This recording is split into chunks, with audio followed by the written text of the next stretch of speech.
สบายดีทุกคนเนาะก่อนอื่นคลิปนี้จะมาสอนตั้งรหัส2 b จากเว็บ OneTop นะ OneTop ก็คือเว็บหรือว่าระบบเทรดนะทุกคนเนาะก่อนอื่นมุดเนาะแม่นให้เราไปติดตั้งแอปก่อนทุกคนเป็นแอปนี้เนาะแอปนี้เลยทุกคนเนาะถ้าว่าเป็นiPhone แม่น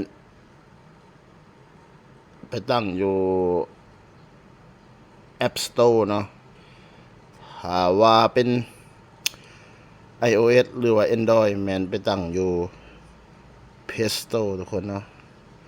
หลังจากติดตั้งมาเรียบร้อยแล้วให้เฮามาที่ OneTop ทุกคน กดเข้ามาที่ OneTop เนาะหลังจากนั้นมาที่3ขีดทุกคนเนาะ3ขีดซ้ายมือแล้วมาที่สื่อของเฮาเนาะ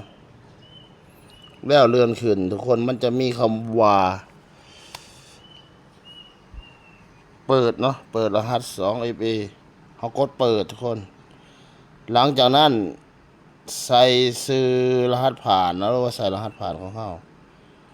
โอเคทุกคนเนาะในเมื่อใส่รหัสผ่านสำเร็จเนาะแมนกด Copy เนาะ Copy ตัวนี้หลังจากนั้นไปที่แอป Authy เนาะแอป Authy ก็คือแอปตัวนี้เนาะแล้วถ้าเขาใส่รหัสเขาก็ปลดรหัสทุกคนหลังจากนั้นมาเครื่องหมายบวกเนาะป้อนคีย์การตั้งค่าเนาะกดเข้าไปแล้วหลังจากนั้นคีย์ของคุณกดวางแล้วตัวเทิงเขาใส่ว่าOneTopนะทุกคนเนาะจะใส่เป็นภาษาลาวก็ได้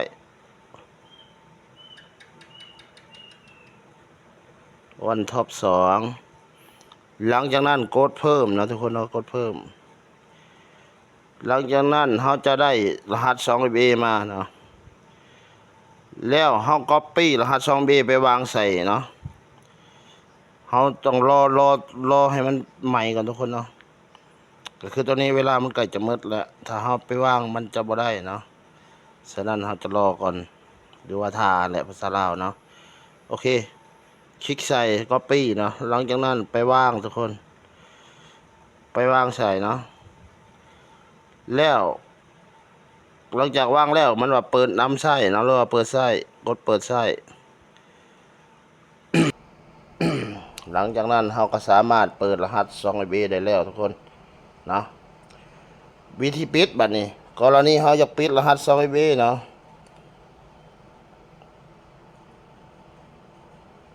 เวลาเราอยากปิดเนาะเรากดปิดใส่รหัสผ่านเข้าสู่ระบบห้องลมเนาะแล้วห้องที่2นี้แมนเราไปเอารหัส 2FA ที่เราตั้งเมื่อกี้นี้มาวางใส่แล้วก็กดปิดใส่งานเนาะกรณีปิดนี้แมนเขาจะเปลี่ยนโทรศัพท์หน่อยไหมเนาะโทรศัพท์หน่อยเก่ามีปัญหาเขาสามารถปิดแล้วไปเปิดอย่างหน่อยใหม่ได้ทุกคนนะสำหรับตัวนี้นี่ก็คือวิธีปิดและวิธีเปิดเนาะของรหัส2FAแต่ว่าเขาจะบ่ได้ปิดนะทุกคนเนาะแต่เขาบอกวิธีปิดก็คือใส่รหัสผ่านห้องลมเนาะรหัสผ่านเข้าสู่ระบบแล้วเอารหัส 2FA มาวางใส่ทุกคนเนาะแล้วก็กดปิดใส่งานง่ายๆเนาะสำนี้เนาะสำหรับคลิปนี้วิธีเปิดรหัส 2FA แล้วก็ปิดรหัส 2FA ก็จะมีประมาณนี้ทุกคนเนาะหลังจากเราเปิดรหัส 2FA แล้วเราออกจากระบบเนาะถ้าอยากรู้ว่า 2FA เราใส่ได้ผลบ่กดออกไปเนาะหลังจากนั้นเราเข้าระบบใหม่ทุกคนปึ๊บมันจะถามหา 2FA เนาะถ้าเราบ่มี 2FA แม่นเราจะเข้าระบบบ่ได้เวลาเราเปิดเนาะฉะนั้นรหัส 2FA จะเป็นรหัสที่ปลอดภัยสุดๆเนาะเขาCopyรหัส 2FA แล้วมาวางทุกคนกดวางใส่แล้วก็กดเข้าระบบเนาะเพียงสำนี้เขาก็สามารถเปิดรหัส 2FA ได้แล้วทุกคนเนาะสำหรับคลิปนี้จบเพียงเท่านี้เนาะบ๊ายบายทุกคน